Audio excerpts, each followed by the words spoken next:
अब है एक्सरसाइज 5.2 का question number 18। The sum of fourth and eight term of an AP is 24 and the sum of six term and 10 term is 44। Find the first three terms of the AP. देखो इसमें इसने क्या दे रखा है कि एक 4 term और 8 term का टोटल दे रखा है 24 और 6 टर्म और 10 टर्म का टोटल दे रखा है 44। तो वो कह रहा है कि एपी के 3 टर्म्स लिखने हैं हमको, तो बस यहीं से शुरू करते हैं इसको। यहाँ पे हम ये वाला फॉर्मूला यूज करने वाले हैं फिर से, A N is equal to A plus N minus one into D. ठीक है, तो सबसे पहले ये दे रखा था इसने, हमें दे रखा है a4 plus a8 is equal to 24, ये गिवन था। तो a4 को क्या लिखा जा सकता है, a प्लस 3d, और प्लस a8 को क्या लिखा जा सकता है, a plus 7d is equal to 24। a4 को लिख दिया a प्लस 3d, a8 को लिख दिया a प्लस 7d, इस वाले फॉर्मूले से। यहाँ पे n की जगह में 4 रखेंगे तो 4 माइनस 1 कितना होता है 3, और 8 रखेंगे तो 8 माइनस 1 कितना होता है 7। तो ऐसे करके आ गया ये। अब a प्लस a कितना हो गया 2a, और 3d प्लस 7d कितना हो गया 10d इज इक्वल टू 24। अब इसको 2 से डिवाइड कर दो तो ये जगह 2 1 जा 2, 2 5 जा 10 और 12 आ जाएगा यहाँ पे। तो ये आ जाएगा a plus 5d is equal to 12।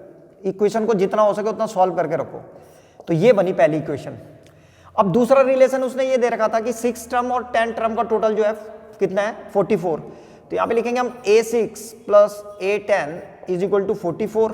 तो a6 की जगह में आ जाएगा a प्लस 5d प्लस, और a10 की जगह में आ जाएगा a plus 9d is equal to 44। तो a प्लस a कितना हो गया 2a, और 5d और 9d कितना हो गया plus 14d is equal to 44। इसको भी 2 से डिवाइड कर दो तो ये आ जाएगा a plus 7d is equal to 22। Equation number second बन गई है। तो अब हमारे पास 2 इक्वेशन आ गई है, इन दोनों को सॉल्व करके a और d की वैल्यू निकालेंगे। तो यहाँ पे लिखेंगे फ्रॉम फर्स्ट एंड सेकेंड। दूसरी इक्वेशन को पहले लिख देंगे, a plus 7d is equal to 22 था, और पहली इक्वेशन थी a plus 5d is equal to 12, a plus 5d is equal to 12। दोनों को सब्ट्रैक्ट कर रहे हैं तो सब्ट्रैक्टिंग, तो सब्ट्रैक्ट करेंगे तो माइनस माइनस और ये भी माइनस हो जाएगा, ये कैंसिल हो गया। यहाँ पे आ गया 2d इज इक्वल टू 10।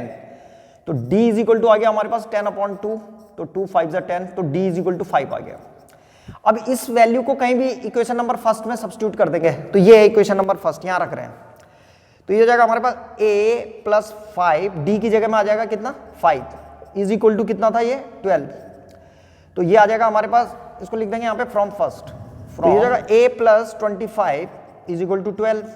तो 25 वहां चला जाएगा माइनस हो जाएगा, तो a is equal to 12 minus 25, तो ये आ जाएगा माइनस 13। तो अब हमारे पास a भी आ गया और d भी आ गया, तो हम आराम से अब AP लिख सकते हैं। तो वो कह रहा था कि AP के फर्स्ट 3 टर्म्स लिखो। भाई वो कह रहा था कि AP के फर्स्ट 3 टर्म्स लिखो, तो लिख देते हैं। अब इसका जो पहला टर्म आएगा a1 वो तो आ रखा है, वही जो फर्स्ट टर्म होगा तो माइनस 13। सेकेंड टर्म a2 कितना हो जाएगा, तो a2 के लिए जो है हम इसमें d ऐड कर दो, तो माइनस 13 प्लस 5, तो ये आ जाएगा हमारे पास माइनस 8, और a3 फिर से माइनस 8 और इसमें क्या कर देंगे प्लस 5, तो ये आ जाएगा हमारे पास कितना माइनस 3। तो हमारे पास आ गए हैं इसके फर्स्ट 3 टर्म्स जो है क्या क्या है, माइनस 13, माइनस 8 और माइनस 3। तो ये आंसर आ गया। तो ये था क्वेश्चन नंबर 18।